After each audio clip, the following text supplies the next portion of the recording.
আসসালামু আলাইকুম, welcome to my page Sabira's kitchen. সবাই কেমন আছেন বন্ধুরা?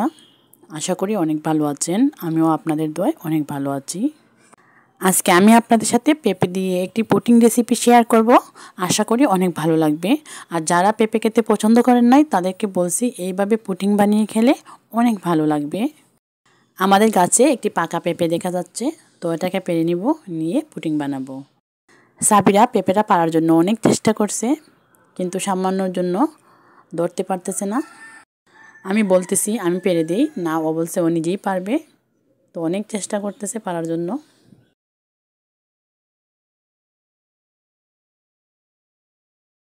অবশেষে পেঁপেটা আমাকেই পারতে হলো। পেঁপেটাকে কেটে নিয়েছি।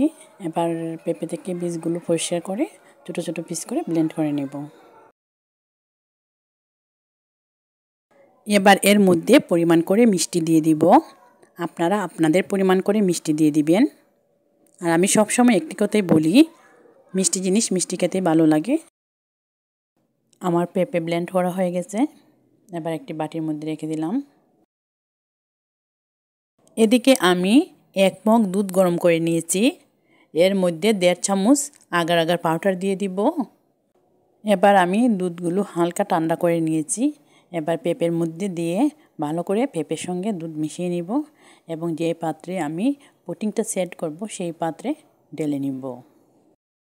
এইভাবে আমি তৈরি করে নিলাম পেঁপের পুডিং। আপনারা অবশ্যই বাসায় একবার হলেও ট্রাই করবেন। আশা করি অনেক ভালো লাগবে। এইভাবে পুডিং তৈরি করলে সবাই খেয়ে নেবে। এবার আমি এই প্লেটটি নর্মাল ফ্রিজে রেখে দিব। আধা ঘন্টা পর বের করে নিব। আধা ঘন্টা পর পুডিংটি আমি বের করে নিলাম। দেখেন বন্ধুরা, পুডিংটা খুব সুন্দর করে সেট হয়ে গেছে। এবার আমি এইভাবে পিস পিস করে নিলাম। এই পুডিং খেতে অসাধারণ লাগে। অবশ্যই বন্ধুরা বাসায় ট্রাই করবেন। আজকের মতো এখানেই বিদায় নিব। ভিডিওটি আর বড় করব না। আমার সম্পূর্ণ ভিডিওটি সঙ্গে থাকার জন্য অনেক অনেক ধন্যবাদ। আর যদি আমার ভিডিওটির কোনো একটি অংশ আপনাদের কাছে ভালো লেগে থাকে, প্লিজ একটি লাইক ও কমেন্ট করবেন। আর যারা এখনও আমার চ্যানেলটি সাবস্ক্রাইব করেন নাই, প্লিজ বন্ধুরা আমার চ্যানেলটি সাবস্ক্রাইব করে নেবেন।